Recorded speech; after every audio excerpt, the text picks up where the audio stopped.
नमस्ते बच्चों, वंदे मातरम। आज हम लोग वातावरण एटमॉस्फेयर के बारे में पढ़ेंगे। तो बच्चों, वातावरण क्या है इसके बारे में हम जानेंगे, और वातावरण में कौन कौन सी गैसें होती हैं इसके बारे में जानेंगे। वातावरण में पाए जाने वाले कुछ और गैसें हैं जैसे ओजोन है, इसके बारे में हम इस चैप्टर में पढ़ेंगे, और उन सब का हमारे ऊपर क्या प्रभाव होता है ये हम इसमें सीखेंगे। और इस चैप्टर में हम सीखेंगे कि जो रेडियो की तरंगे हैं, दूरदर्शन का प्रसारण है, तो वो किस वजह से संभव हो पाता है। तो सबसे पहले वातावरण किसे कहते हैं? पृथ्वी के चारों तरफ आए हुए हवा के आवरण को हम वातावरण कहते हैं। यानी वातावरण हमारी इस पृथ्वी के चारों ओर जो हवा का आवरण है, इसे ही हम वातावरण कहते हैं। और ये जो पृथ्वी की सतह से लगभग 1000 किलोमीटर तक फैला है, मतलब ये हमारी पृथ्वी से 1000 किलोमीटर फैला हुआ है। यहाँ पर ये मृदावरण और जलावरण की तरह इन आंखों द्वारा देखा नहीं जा सकता। मतलब जैसे हम मृदावरण और जलावरण को अपनी आंखों से देखते हैं, ये हमें ऐसे दिखेगा नहीं। वातावरण में विविध गैसें हैं, पानी की वाष्प है, धूल के रजकण हैं, क्षार कण हैं और सूक्ष्म जंतु।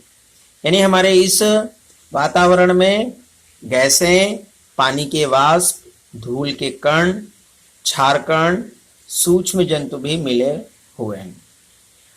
वातावरण जो है, ये जो हमारा वातावरण है वो रंगहीन है, स्वादहीन है और सुगंध रहित है। मतलब ये रंगहीन, गंधहीन और सुगंध रहित है। हमारे इस वातावरण में ठोस, द्रव और गैस, ये तीनों तत्वों का समावेश है। मतलब ये तीनों तत्व हमारे इस वातावरण में मिले हुए हैं, ठोस, द्रव और गैस। हमारे इस वातावरण में लगभग 78% नाइट्रोजन यानी 78 भाग नाइट्रोजन, 21% यानी 21 भाग ऑक्सीजन का, और 1% जितनी अन्य गैसें हैं। यानी हमारे इस वातावरण में कितने प्रकार की गैसें हैं, मतलब गैसों का जो प्रमाण है वो कैसा है? 78% में हमारा नाइट्रोजन है, 21% में हमारी ऑक्सीजन है, और 1% जितनी अन्य गैसें पाई गई हैं। अब जैसे जैसे हमारी पृथ्वी की सतह से हम ऊपर की ओर जाते हैं, ऊपर की ओर जैसे जैसे हम जाएंगे, वातावरण में अधिकांश गैसों का प्रमाण थोड़ा कम होता जाएगा, और कार्बन डाइऑक्साइड गैस अधिक होने से हवा का जो निम्न स्तर वाला भाग है वो प्रमाण में अधिक बढ़ता जाता है। यानी जैसे जैसे हम ऊपर की ओर जाते हैं, हम धरती के ऊपर से, तो हवा का प्रमाण कम होता जाता है और कार्बन का प्रमाण बढ़ता जाता है। ओजोन गैस हवा में खूब कम प्रमाण में है। अब बच्चों, यहाँ ओजोन की बात करते हैं, तो ओजोन गैस क्या है? ओजोन गैस हमारे इस वातावरण में है, जो सूर्य की पराबैंगनी किरणों को हमारे तक आने से रोकती है। सूर्य की जो पराबैंगनी किरणें, जिसे इंग्लिश में अल्ट्रावायलेट किरणें कहते हैं, ये बहुत ही भयंकर होती हैं, बहुत ही यानी प्रचंड गर्मी उत्पन्न करती हैं। और ये ओजोन गैस यदि हमारी धरती पर आ जाए तो सारी चीजें नष्ट हो जाएंगी। तो ये ओजोन गैस जो है हमारे सूर्य की पराबैंगनी किरणों से हमारी रक्षा करता है। तो चलिए देखते हैं। ओजोन गैस हवा में खूब कम प्रमाण में है। ये गैस सूर्य की पराबैंगनी किरणों का शोषण करके पृथ्वी को सूर्य के प्रचंड गर्मी से बचाती है। पृथ्वी को ही नहीं, हम सबको भी बचाती है, क्योंकि अगर गर्मी इस धरती पर रहेगी तो हम लोगों को भी बहुत गर्मी लगेगी। और ये गैस मुख्य रूप से में खूब सुबह खुले मैदान में और समुद्र के किनारे हवा में अधिक प्रमाण में मिलती है। मतलब ये जो गैस है ओजोन, ये सुबह में और समुद्र के किनारे वाले भागों में खूब अधिक प्रमाण में देखी जाती है।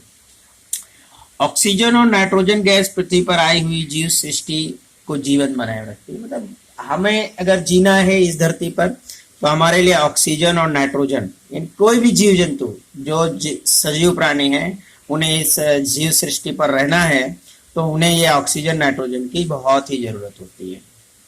ऑक्सीजन के ज्वलनशीलता को नाइट्रोजन मंद कर देता है, मतलब ऑक्सीजन की जो ज्वलनशीलता है वो नाइट्रोजन उसको एकदम धीमा कर देता है। अब बात करते हैं बेटा ओजोन गैस की। तो ओजोन गैस जो है ये हमारे घरों में एसी, फ्रिज, कूलर वगैरह वगैरह हम लोग यूज करते हैं, तो इससे उसका जो क्लोरोफ्लोरोकार्बन निकलता है और उसकी जो गैसें निकलती हैं ये हमारे वातावरण में जाती है और ओजोन परत को सबसे ज्यादा नुकसान करती है। तो हमें जितना हो सके कम में कम इस भौतिक चीजों का उपयोग कम करना है और हमें हमारे पर्यावरण को बचाना है ताकि हमारा जीवन बचे।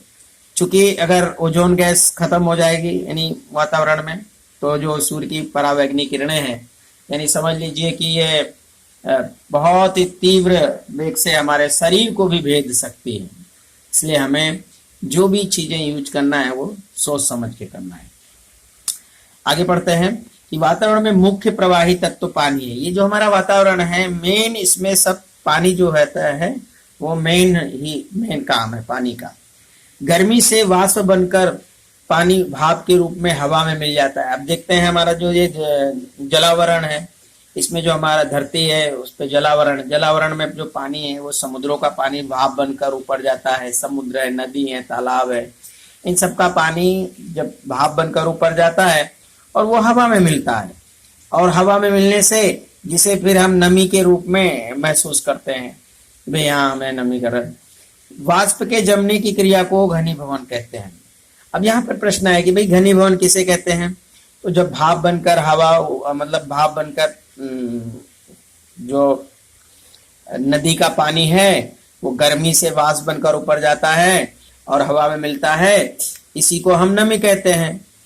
और भाप जो वाष्प जमती है, वाष्प जमने की ये जो प्रोसेस है, क्रिया है, उसी को घनीभवन कहते हैं। घनीभवन का हमारे लिए यूज क्या है? घनीभवन के कारण ही बरसात होती है, ओस गिरती है, हिम और ओले आदि वाष्प के रूप में बनते हैं। मतलब अगर ये घनीभवन ना हो तो बरसात, ओस, हिम, ओले इन सब का बनना संभव नहीं हो सकता। बच्चों, किसी भी प्रदेश के मानव का जो भोजन है, उनका पहनावा है, उनका निवास है, उनके रूप रंग है, उनकी जो आर्थिक प्रवृत्ति है, ये सारी चीजें यानी हम लोगों की या किसी भी मानव का भोजन, पहनावा, निवास, रूप रंग, आर्थिक प्रवृत्ति, ये सारी चीजें उस इन्वायरमेंट पे यानी वहां पर रहने वाले वातावरण पर प्रभाव देखने को मिलती है। मतलब वातावरण इसका ज्यादा प्रभाव डालता है। वातावरण में अनेक रजकण भी देखने को मिलते हैं और इन रजकण के कारण पृथ्वी पर सूर्य प्रकाश फैलता है। मतलब सूर्य प्रकाश जो फैलने की क्रिया इन रजकणों से ही होती है। अब आपने देखा होगा कि सूर्योदय के समय अचानक प्रकाश या सूर्यास्त के समय अचानक अंधेरा नहीं होता है। मतलब जैसे सूर्य प्रकाश हो जाता है, सूर्य का उदय होता है, तो हमारे आसमान में लाली छाई रहती है सुबह सुबह देखिए, और जैसे ही शाम को सूर्यास्त होता है तो अचानक अंधेरा नहीं होता। कुछ समय तक हमारी जो आसमान है उसमें हल्की सी लालिमा छाई रहती है। ये आप जरूर देखिए, नोटिस करिए। सुबह और शाम का उगता हुआ सूर्य और डूबता अस्त होता हुआ सूर्य देखिए, आपको नजर आएगा कि जैसे सूर्य अस्त होता है तो हमारी जो आसमान है उसमें जल्दी से मतलब पूरा अंधेरा नहीं हो जाता है, थोड़ी सी लालिमा छाई रहती है। और सूर्यास्त होने के समय भी जल्दी से उजाला नहीं हो तो उस समय भी लालिमा छाई रहती है। तो ये सारी चीजें जो है हमारे रजकण के द्वारा होते हैं जो सूर्य प्रकाश फैलाते हैं। अच्छा बच्चों, ये जो हमारे घरों में जो DTH लगे हैं, DD फ्री डिश लगा है, रेडियो है, टीवी है, दूरदर्शन के प्रोग्राम जो हम देखते हैं, तो ये सारी चीजें भी हमें वातावरण के माध्यम से ही मिलती है। और वातावरण में जो जैसे हम अभी बोल रहे हैं तो हमारी आवाज ये वातावरण में जाती है, वहां पर कुछ यंत्र लगाए जाते हैं और वो यंत्र जो है उसको कैच करके सिग्नल देते हैं। जैसे टावर जो बनाते हैं तो रेडियो, दूरदर्शन के माध्यम से हम सुनते हैं। जैसे हम यहाँ अपने घर में बैठे हैं और हमें किसी से अगर बात करना है तो हम फोन लगा देते हैं। जैसे हमें हमारे गांव में माता पिता है और हम यहाँ बैठे हैं, उनसे हमें बात करना है, या दोस्त है उनसे हमें बातें करनी है तो हम तुरंत फोन लगा देते हैं, तो और हमारी उनकी बातें हो जाती है। तो ऐसा क्यों? तो ये जो वातावरण है उसमें फैले हुए तरंगों के माध्यम से और टावर जो लगाए जाते हैं उससे सिग्नल मिलता है, इससे हमें बातें होती है। तो अगर वातावरण ना हो तो हम कभी एक दूसरे से बातें ना कर सके। और आज हम जो रेडियो दूरदर्शन के प्रसारण देखते हैं तो इसी वातावरण से ही संभव है। बच्चों विचार करिए कि आप किस अनुभव के आधार पर कह सकते हो कि पृथ्वी की सतह पर वातावरण आया हुआ है, और इसे नोट कीजिए और इसकी चर्चा आपने चलते चलते ये आपको सोचना है और विचार करना है। यहाँ पे दिया हुआ है मानव जीवन और आवरण, ये जलावरण, वातावरण, मृदावरण, जीवावरण और ये। अब इन 3 आवरणों के कारण पृथ्वी के ऊपर चौथे आवरण जीवावरण का अस्तित्व है, जिसे हम बाद में पढ़ेंगे। जय हिंद।